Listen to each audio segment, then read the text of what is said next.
राम राम मंडळी, कलम 302 विलॉग या आपल्या मराठी चॅनलमध्ये आपलं स्वागत आहे. आता कुठे आहे माहिती आहे का? देवीच्या मंदिराच्या पाठीमागं नदी वाहती आहे आणि मोकळा डाकळा एरिया दिसला काय नाही, म्हशी बिशी चरत्यात, गुराखी बिराखी एक दोन. मोकळा असल्याशिवाय आपल्याला मोकळ्या पाण्याने बोलता येत नाही. विषय आजचा आपल्याला थोडासा नाजूक विषयाला हात घालायचा आहे. आपले सबस्क्रायबर आणि त्यांच्या बाचच्या बाबतीत घडलेला प्रकार आहे. पुण्यातली घटना आहे, पण याच्यातून हातजोडून विनंती आहे, तरुणांनी सावध व्हायचं आणि तरुणांनी अशा मार्गाला जाताना 100 वेळा विचार करायचा. ह्या दुनियेमध्ये तुम्हाला वाटतं असं तुम्ही लय पैशावाले आहेत किंवा तुम्ही 4 पैसे कमावता, मी लय हुशार आहे, अजिबात हुशार कोणी हुशार नाही. तुमचा करेक्ट कार्यक्रम झाल्याशिवाय राहणार नाही. विषय असा आहे, तुम्हाला जरा इसकाटून सांगतो, त्याशिवाय तुम्हाला कळणार नाही. आणि हा जो प्रकार आहे हा बऱ्याच लोकांना माहीतच नाही, पुरुषांचं सांगतोय मी. त्याच्यामुळे तो प्रकार सुद्धा जाणून घ्यायचा आहे. माणसातलाच माणूस, पण त्याला देवाने वेगळं लिंग दिलेले, देवाने वेगळं शरीर दिलेले, त्याबाबत थोडी माहिती करून घ्या. घटना घडली या गौंचे रोड आहे का आपला, पुण्यातून वरचा भाग आपला, ह्याच्याकडे जाताना मुंबईकडे जाताना गौंचे स्टेडियम आहे बघा क्रिकेटचं, त्याच्या पुढल्या चौकात, चौक ते पेट्रोल पंप, त्या भागात काही संध्याकाळी महिला, काही मुली आणि काही तृतीयपंथी हे वेश्यावसासाठी उभे राहतात. ध्यानात ठेवा. गिराईक बघणार, हात टाकणार.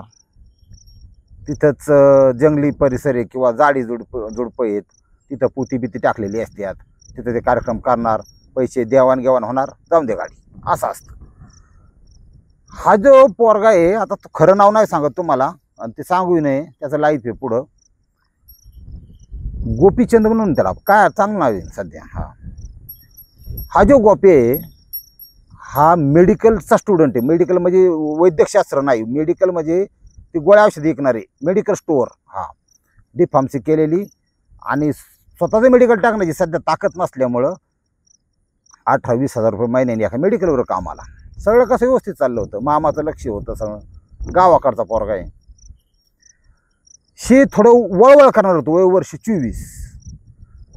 त्याच्या मनात विचार चालायचं की बाबा आपण खातोय पितोय, हागून येतोय, पैसा कमावतोय, पण चोच काय आपण मारलेला नाही आज.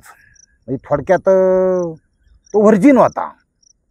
तो काय अजून टच नव्हती कुठं, पण इतकं तराट व्हायचं, इतकं डोक्यात विचार खेळायचं, गपचिप कुठंतरी ते लग्न का व्हायचं आणि काय होतं, एवढं जग सगळं आयुष करते, मलाच आयुष करायचा अधिकार नाही, मनात म्हणजे थोडक्यात लैंगिक भावना उफळून यायची त्याच्या. ते वयात समजा ते नॅचरल नैसर्गिक, त्याबद्दल काय वाद नाही. म्हणला इच्छा आतून एखादा झटका आणायला, काय कमीत कमी अनुभव तर येईन कसं असतं काय असतं. आणि हा विषय मित्राला सुद्धा शेअर करत नाही माणूस, कोणाला बोलत नाही, तिथंच माणूस फसतो. ध्यानात ठेवा. त्याच्याकरता हा भाग बनवणं जास्त गरजेचं आहे की बाबा ह्यांच्या मनात जे चाललंय, मग जे करायचं ते एकट्याने करायचं. एकटा माणूस आड साईडला, अंधार, लाख लफडी, स्वतःचा जीव स्वतःहून रिस्कमध्ये टाकणं याला म्हणतात. शे गोष्टी वेगळं काहीतरी करायच्या नादात किंवा स्त्री भोग घ्यायचा ह्या नादानी, किंवा मुलगीच घ्यायची, आपण 24चं आहे, बघू एखादी 17-18 वर्षाची गावली तर आपल्याला आपण ठेवलं की 17-18 वर्षाच्या. तिथं काय नाही, तिथं म्हाताऱ्या बाया सुद्धा जीन्सची पॅन्ट घालून उभ्या राहतात, तुम्हाला कळूनच येत नाही. रात्रीचं लाईटी तर तोंड बिंड चमकलं की ती काही दिसत नाही, लय म्हातारी का तर काही होतंय. ह्याने गोप्याने काय केलं, साधारण 17 तारखेची घटना आहे, 17 ऑगस्टची, गेल्या महिन्यातली. निघाला, म्हणला रविवारी बिवारी जरा जास्त पब्लिक राहतं, जरा जास्त उभ्या राहत्यात, आपण एखादी गेला काय हरकत आहे बाबा. तो गेला तिथं, त्याच्याकडे गाडी आहे स्प्लेंडर, सेकंड हँड गावाकडून आणलेली. गाडी पुढे गेला, लाईटीत हळू असं दमान चालू. तिथं गेलो, पाठकून जायचं. तुम्हाला सांगतो, तुम्ही जेवढं समजता त्यापेक्षा दुनियाला पुढची हुशारी. माणूस गोठळल्यासारखा केला, दमानी डायरेक्ट गाडी सेकंड गिअरमध्ये चालायला लागली, दमानी कडेकडेने. म्हणले की साईडला ज्या होत्या उभ्या त्यांनी हेरलं, गिराईक आलं, कस्टमर आलं, त्याबरोबर त्यांना खुनवायला बिनवायला त्यांनी चालू केलं. मग हे काय बघतो माहिती आहे का, बघा कोण काय बघत सांगता येत नाही, तोंड बघायचं मोकळं. जिथं व्यवस्थित आहे तिथं आपल्याला गेम करायला मजा येईल असं तो मोकळं बघत चालला होता. कोणाची कानाकोपऱ्याला खबर नाही, मोबाईल जवळ, 2,000 रुपये पैसे जवळ. आणि बघता बघता एक ठिकाणी तो थबाकला. इतकी देखणी स्त्री होती की तिला तिची छाती बिती बघूनच तू खुश झालं मारणार. म्हणला चित्रपटात नुसतं रंगीत रंगीत बघून बघून आज कसं प्रत्यक्ष अनुभव घेतो. म्हणला आज माझे हात कसे धन्य झाले पाहिजेत. शीस घ्यायला हरकत नाही. तिच्या पुढे जाऊन थांबला. आवाज किंचित गोगरा वाटला. हा, पण अत्यंत सुंदर स्त्री, पिवळी गोरी प्रकारात मोडणारी, तिची मान, तिचं हे तिचं ते. खुश झालं ते. कबूतर बघून तर महाराज खुश. आता हेमस मराठी माणूस राहतोय मराठी इलाक्यात. कॅरेट हे शिजस काय तिकडून आलंय शिकून हिंदी मोदीकडून असं तर बोलायचं. ती लय स्टाईल लोकांची. काय काय जरा दाखवायचं ना स्वतःला कॉन्फिडन्स मधला माणूस. ती डायरेक्ट एक आकडा दाखवला. एकचा अर्थ तिथं असतो 100 नाही. 100ला आता काय केळे बी येत नाहीत, वांगी तर अजिबात येत नाहीत. 1 म्हणजे 1000. बार्गेनिंग चालतं तिथं. बार्गेनिंग सगळीकडेच चालतं. मग नाही बहुत ज़्यादा है उस. अरे बैठे तो सही, नहीं अच्छे से होगा ना, बैठे तो सही, आ जाओ आ जाओ आ जाओ. ती गेलाच साईडला गेला. पोरांनी ध्यानात ठेवायचं, इथं वळवळ करायचा विषय नाही. इथं विषय असा आहे की तुम्हाला एका सेफ एरियामधून 4 माणसं काय तुम्ही पडला बिडला 2 उठावत्यान बुवा, काय बघत्यान. ह्या सेफ एरियातून आज्ञास्थळी नेण्याचा प्रयत्न असतो पहिल्यांदा. कारण ते गेम काय अशी रस्त्यावर थोडीच होती, होईन का रस्त्यावर. मग तर 5-50 लगेच कॅमेरा काढणार आणि लगेच व्हॉट्सअप टाकून देतात. तो विषय आडसाईडला जाऊन करायचा आहे. ज्यावेळी तुम्ही जागा सोडताना सेफ एरियातून अनसेफ एरियामध्ये, त्यावेळी तुमची पहिली गांठ वाचती ध्यानात ठेवा. चुकीची याचा विचार करा. आजानं म्हणलं 800 में चलेगा, होगा क्या 800 में? ओके, पैसा पहिला देना पडेगा. म्हणलं त्याला काय लागतं तेव्हा. इधर लगालो. रिक्षा होती एक उभी, त्याच्या साईडला पाठीमागं स्प्लेंडर दाबली यांनी, आणि बाकीचे होते त्यांनी बघितलं गिराईक कटावला होता यांनी. ती जी महिला होती ती महिला नव्हती, तृतीयपंथी तर अजिबात नव्हती. त्यातलाच एक वेगळा प्रकार तृतीयपंथीमधलाच. ते थोडं समजून घ्या तुम्ही. त्याला म्हणतात सीमेल. हा, सर्च करा गुगलवर, माहिती घ्या. सीमेल हे असा प्रकार आहे. मनुष्यच, बुद्धी सगळी आपल्या एवढी माणूसच, त्याबद्दल वाद नाही. पण त्या व्यक्तीच्या, त्या स्त्रीच्या शरीराची रचना ही बिंबीपासून वर ही पूर्ण स्त्री असते. इतकंच काय, फक्त स्किन क्वालिटीमध्ये स्किनचा जो म्हणजे आपली ते कातड आहे, स्त्रीचं मऊ असतं, पुरुषाचं थोडं राकट असतं. हा मधला प्रकार. फक्त स्किनमध्ये बऱ्याच जणींना तर अगदी दाढी सुद्धा नसती. ध्यानात ठेवा. काहींना दाढी असती, काहींना दाढी नसती. याला म्हणला 1 नंबर. पण कबूतर इतकी खतरनाक. तो म्हणला आता दिवाळी आणि दसरा सगळंच आहे आपला. हा, ती लय खुश मारणारच. ही सीमेल हा जो प्रकार आहे की बिंबीपासून खाली पायाच्या पर्यंतची बाग आहे ना, पूर्ण पुरुष तिथं विषय नाही बाकीचा घ्यायचा काय. पुरुष. हा, ते बी हे असं 4-5, ती चांगलं 6-7 इंचाचं खतरनाक. मला तुम्ही जास्त त्रास द्यायला प्रयत्न करू नका, समजून घ्या काही गोष्टी. अरे याला तपासच नाही ना, येडच. 2-3 वर्ष 4 वर्ष पुण्यात राहतोय, थोडेफार त्याला कळायला पाहिजे ना. पुन्हा किती शार्प लोकांचं शहर आहे, हुशार लोकांचं शहर आहे, बुद्धिमान लोकांचं शहर आहे. हा, बुद्धी जाग्या पाहिजे. 24 वर्षाचा पोरगा वरची नुसती त्या बाईची तोंडन छाती बघून पाघाळलं. गाडी रिक्षाच्या पाठीमागच्या साईडला लावली स्प्लेंडर आणि गेलं. लय उशीर बी नाही, 8-8:15ची वेळ. सगळे जागत होते, काही माघार चालले होते, रस्त्यावर गर्दी होती, ट्रॅफिक होतं. पण जो तेव्हा आपल्या नादात होता, लाईटी लावून आपल्या घरजवळ करत होता, कोण कोणाच्या कामाला चालला होता. आणि झाडी होती आणि जवळ अगदी 50-100 फुटावरच असं ना आतमध्ये. शहरात असं आहे, एकमेकाचं खून पाळलं तरी लोक लांब पळून जाते. ध्यानात ठेवा. कोणी कोणाला उचलायला मदत करायला मदत नाही. ग्रामीण भाग अजूनही चांगला आहे. कुणी गाडी पळून द्या, 4 येणार, उचलणार, गाडी उभी करणार, महिला असन या असन, फोन करणार. हे चालतं ग्रामीणला. शहरात थोडी कमी झाली प्रमाण. पोती टाकली होती 2-3. त्याच्या खाली जुनी गादी होती एक वांगाळवानी. आता ही थोड्या ह्याच्या डोक्यामध्ये थोडी भीती, कारण पहिलीच वेळ होती. पण अशा वेळेस पोरांची एक मानसिकता असते, लक्षात घ्या, की आपण घाबरतोय, आपण गेलोय, ही समोरच्या नाही दाखवत. ह्याच्यात ह्युमन सायकोलॉजी पण आहे, दाखवायचं नाही. भरलं ना लुटण्याचे चान्सेस वाढतात. त्याच्यामुळे आपण लय बा दोन आहे आपल्याकडे 10-5 पोरं आहेत, मित्र आहेत, आमकं तमकं मी झाट म्हणे, ह्या मनोवृत्तीत राहिला थोडा फरक पडतो. म्हणून ते आपला पादरदाठाने म्हणतात त्याला ग्रामीण भाषेत, पादरदाठाने आपला स्टाईलमध्ये. तो म्हणला कपडे काढ कपडे काढ. ते सिग्नल नियतीने दिलेला दुसरा होता, एक तर 8 साईडला जायला नव्हतं, दुसरा सिग्नल का, अरे ती लेडीज आहे, तू 800 मोजल्यात, तू तिला ऑर्डर करायला पाहिजे, तीच म्हणती कपडे निकालो काय प्रकार हे.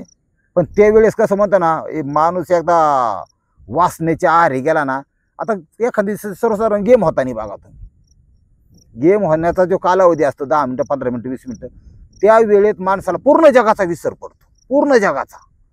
ते त्याच्या तंद्रीत नादात जेव्हा तो पार खाली होईन तेव्हा तो म्हणून आलो बा आपण पृथ्वी आता असं. त्यावर तो कधी स्वर्गात असतो, कधी नरकात असतो, आणि कधी दोन्हीत मिक्स असतो. एकमेकाच्या समाधानाचा विषय. लोकांना खरंच करायचं सुद्धा कळत नाही, लक्षात घ्या. ती सिग्नल आला कपडे काढ, पहिल्यांदा त्याच्याकडून 800 मोजून घेतले. मोजून म्हणजे ते आता काय पाहिजे घेरायला नाही, ते गुगल पेने ओके झाला कार्यक्रम, 800 चल ठीक आहे. ह्याला उभाच राहिला, कपडे बिपडे यांनी काढली, फक्त अंडरवर गडी. ते सिमेलचा विषय असा होता की त्यांनी काय केलं, पंजाबी ड्रेस होता पण पंजाबी ड्रेस वरचा काढून टाकला. त्या काय म्हणतात त्याला, ती टोपणंच माझ्या लक्षात येत नाही, आज टोपणं असतात बघा, त्याच्याहून पेटीकोट घातलं जातं, त्याच्याहून जास्त बरंच पॅकिंग असतं, ते सगळं काढून टाकलं. ही मरणाचं खुश वर बघून त्याला त्याचे हात घेतले, दाबले, दुनियादारी सगळं चालू झालं. ह्याला स्वर्गीय सुखाचा आनंद, ह्याला तपासच नाही, स्वर्गातून नरकात केव्हा जाणार आहे आपण, ही खुश. बघा माणूस फसतो कसा. आणि सगळ्यात महत्त्वाची चूक तुम्हाला सांगतो त्या पोराची, इतकं तारतम्य आपल्या मिळते. आपल्या आईवडिलांनी आपल्याला वाढवलंय, आईने 2 रागाचं लुगडं घातलंय, आईने शिळं खाल्लंय, आपल्याला वडिलांनी कपडे नाही घेतली, चपला नाही घेतल्या, पण आपला गरीब कुटुंबातला पोरगा होता, स्वतः पायावर उभा राहणारा, काहीतरी करून दाखवायचे, काही नाही, सगळ्याचा विसर पडला. असं अजिबात नाही की त्यांच्या आईवडिलाविषयी प्रेम नव्हतं, पण तू तुझ्या जीवनाशी खेळतोय ही त्याला पोरांना कळत नाही. आणि पुढं स्टोरी सांगण्याचं कारण म्हणजे एवढं पब्लिक आहे माझं ऐकणारं, ह्याच्यातली बरीच जण आहेत ना, मुलं बी आहेत ना. विचार करायचा आणि सावध राहायचं, आणि अशा बानगडीत पडायचंच नाही, म्हणून स्टोरी सांगायचा विषय. हे तेवढ्याच खुश. ते आपलं खाली झोपलं, याला वरून घेतलं, आणि फक्त हाताचा कार्यक्रम चालू. फोरप्ले म्हणू शकतो आपण त्याला. कबुतराला कुरवण्याचं त्याला धन्यता मानून गेली. मला हेच सुख. आता याला तापसच नाही. स्त्रीची त्वचा ही किती कोमल असते, मऊ असते, ती थोडी राकट होती, पण अनुभवच नाही ना. याला वाटलं हेच ओके, लय दिखणी बाई विटली बा, आपल्याला संपला विषय आपला आज. मनातल्या मनात आलं, आठवड्याला याला काय हरकत आहे बाबा, जाऊन द्या, 800 कुठं जात नाही. जेवण बसलं तर 500 दूर जाते जेवायला. आपण काय कमी कमवतोय, आपण गोळ्या देतोय लोकांना. कधी कधी 40 रुपयाची गोळी 65 रुपयाला देतोय, छापितोय ना आपण असं. ते तेवढं झाल्यानंतर ती जी सिमेल होती ती झाली गरम, कडे तर त्याला फुल तापलं. ओके, त्या बाईने साईटला इकार तिकारचा अंदाज घ्यायला सुरुवात केली. ज्या वेळेस तुम्ही मग्न असता त्या क्रियेत, त्यावेळेस जर आपला जोडीदार जर साईडचा इकार तिकारचा अंदाज घेता प्रत्येक असेल, ती सुद्धा धोका असतो, लक्षात ठेवायचं. हुशार आहे, त्याचीच दुनिया आहे, नाही तर फसतो माणूस. ती त्याला डायरेक्ट एक वाक्य म्हणली, मैं तुझे और मजा देना चाहती हूँ, लेटो लेटो लेटो म्हणलं, खाली झोपलं. त्याने केलं त्याला पालथ. त्या सिमेलनी नंतर त्याची संपूर्ण वस्त्र काढून टाकली. लय डीप मध्ये शिरण्यापेक्षा मोजक्या शब्दात सांगतो, पण समजून घ्या काय झालं असं. जो मुलगा आहे गोप्या, या गोप्यावर आणि ह्याची जेवढी ताकद होती शरीरात, बाहूमध्ये ऊर्जा होती, त्याच्यापेक्षा दुप्पट म्हणलं तरी हरकत नाही, त्या सिमेलमध्ये ताकद होती, तिचे स्नायू बळकट होते. ती धरलं दाबून तुम्हाला सांगतो. त्याला त्याच्या विशिष्ट पार्श्वभागावर काहीतरी जेली ओतल्याचा स्पर्श जाणवला आहे. यांनी विरोध करायला सुरुवात केली. ती 2 बुक्के अशा मानगोटात बसली, याची तर पार ते उठलेलंच पडलं बाबा. अर म्हणला गदाळ काहीतरी कार्यक्रम कायचा गदाळ काय का इतका बेकार दाबून धरला तुम्हाला सांगतो. आणि अशी त्याला फिलिंग झालं की 6-7 इंचाचा सुरा कोणतरी खूप असला बा मागून. ती बी इतक्या भयानक पद्धतीने हा विषय 15 ते 20 मिनटं चालला होता. बघा ओरिजिनल तुम्ही कधीतरी ऐकून असेल की शिकारी खुद शिकार हो गया, काय प्रकार असतो सेम अशी पद्धत. हा कुठे गेली तुमची जाटमनगिरी, कुठे गेला तुम्ही, कुठे गेली तुमची वासना, एवढ्या रिस्क फॅक्टर येऊन अनैसर्गिक पद्धतीने अत्याचार त्या गोप्यावर झाले. विषय तेवढा थांबला का? अजिबात नाही. तिथून निघाला त्यांनी काय ते माणूस सीमेला होती तिथून निघून गेली. ती थांबलीच नाही नंतर तिथं. आता मोबाईल नाही नेला काय नाही पण ती तिथून निघून गेली. याची परिस्थिती काय होती तुम्हाला सांगतो. प्रचंड वेदना, कपडे घातली, अडखळत गाडी पैसे आला. हा एक प्रकारचा अत्याचारच होता. पण कुणाकून केला कारण तुम्हाला वाटतं का कोण सांगन? हा पार हे जड झालं, आऊट झालं, काय करावं ते कळाना. तिथून रूमवर आला. त्याच्या रूमवर आल्यानंतर त्याला इतकं दुखायला लागलं की त्यांनी बाथरूममध्ये गेला. गरम पाणी सोडलं वरून, ते आंघोळ करायचं. ठराविक विशिष्ट बागाव त्यांनी बघितलं, त्याच्या हाताला बोटाला रक्त लागायचं, अक्षरशः आग व्हायची लई. मग कसं असतं शरीराशी काय माणूस म्हणजे हे करू शकत नाही, दुर्लक्ष करू शकत नाही. मग त्यांनी चुलत्याला फोन केला. चुलता म्हणलं इकडे या, नाही तर मी काय जिवंत राहणार नाही. आणि चुलता आपला सबस्क्रायबर आला. ती पोरगं डासा त्या चुलत्याच्या ह्याच्यात रडलं गळ्यात पडून. त्यांनी परिस्थितीचं बाण ओळखलं काय कसं आहे, त्याचं लग्न व्हायचं जायचं. त्यांनी ओळखलं काय केलं पाहिजे. एक शासकीय रुग्णालय मोठं, त्या ठिकाणी यांनी ॲडमिट करून घेतलं. 3 तर टाकल्यात नुसतं, ध्यानात ठेवा. त्याच्यानंतर आत्ता त्याची परिस्थिती सुधारली. त्याला डिस्चार्ज पण दिला. 6 दिवसानंतर डिस्चार्ज दिला. ना घरी सांगितलं ना कुठं सांगितलं. मला सांगितलं, म्हणलं स्थान टेस्ट ठेवतो, तुमचे नाव बदलून मी स्टोरी सांगतो. का सांगायची कारण याच्यात मजा काय नाही. तो वळवळ करणारे लय आपल्या गावाकडची सुद्धा 7-8 जरी एकत्र ना की कळणार गेर पिणार या ह्या अवलादी जरी गेल्या तिकडं आरडणाऱ्या वराडणाऱ्या, तरी कोणाचा गेम होऊ नये, कोणाचा काय विषय होऊ नये, हा त्याच्या पाठीमागचा हेतू आहे. त्याला डिस्चार्ज दिला. पण तुम्हाला सांगतो तेच नाही, त्याच्या पुढच्या 7 पिढ्या आयुष्यात पण आजा जात नसत्यात. ही दुनिया आहे, ध्यानात ठेवा. तुम्ही स्वतःला जितकं सावधान राहता तेवढं तुम्ही सुरक्षित राहता. नाही या दुनियेत माणसं टपलेली तुमचा करेक्ट कार्यक्रम करायला. यांनी कुठं इश्यूच केला नाही. त्या इलाक्यातून तिथून जायची सुद्धा त्याचं धाडस व्हायला नंतर नको, अजिबात नको. माझ्या पैशाने नको, तुझ्या पैशाने नको, आणि कसंच नको. ह्याच्याकरता जी प्रोसेस आहे ती फॉलो करायची. 4 पैसे कमवायचे, बँक बॅलन्स वाढवायचा. योग्य वेळाला आईवडिलाला तुमच्यापेक्षा जास्त काळजी असती. ते मुलगी पाहतीन, स्थळ पाहतीन. लयच दीपिका पादुकोण अशातला वागायचा नाही यंदा. दीपिका पादुकोण करण्यापेक्षा ती तुम्हाला सांगतो साधी ललिता पवार मिळून द्या, पण गुणवान पाहिजे. नुसती रूपवान म्हणलं की कवा लय गदाळ कार्यक्रम होतोय, वाट लागली काहीची. त्याच्यामुळं तिथून सुटलाय. आता कसा घडी एकदम दूर तिकडं नाही निकडं नाही, एकदम स्ट्रेट चालतोय. कवा अजून भागायला बसलाय, त्याला आग होते. हा विषय आहे. त्याच्यामुळं अशा प्रकारच्या घटनांना तरुण मुलांनी अजिबात बळी पडायचं नाही. स्वतःला सांभाळायचं. स्वतः जर तुम्ही जर व्यवस्थित राहिला ना तरच दुनिया आहे तुमची. नाही तर आणि कसं होतं ह्या गोष्टी अशा गोष्टी जर घडली एखाद्या पुरुषाच्या मुलाच्या बाबतीत तर त्याच्या मानसिकतेवर सुद्धा त्या गोष्टीचा परिणाम होतो. ध्यानात घ्या. भयंकर जग आहे. त्याच्यामुळे ह्याच्यातून तुम्ही काहीतरी धडा घेताल अशी मला मनापासून खात्री आहे, इच्छा आहे. रामकृष्ण हरी माऊली.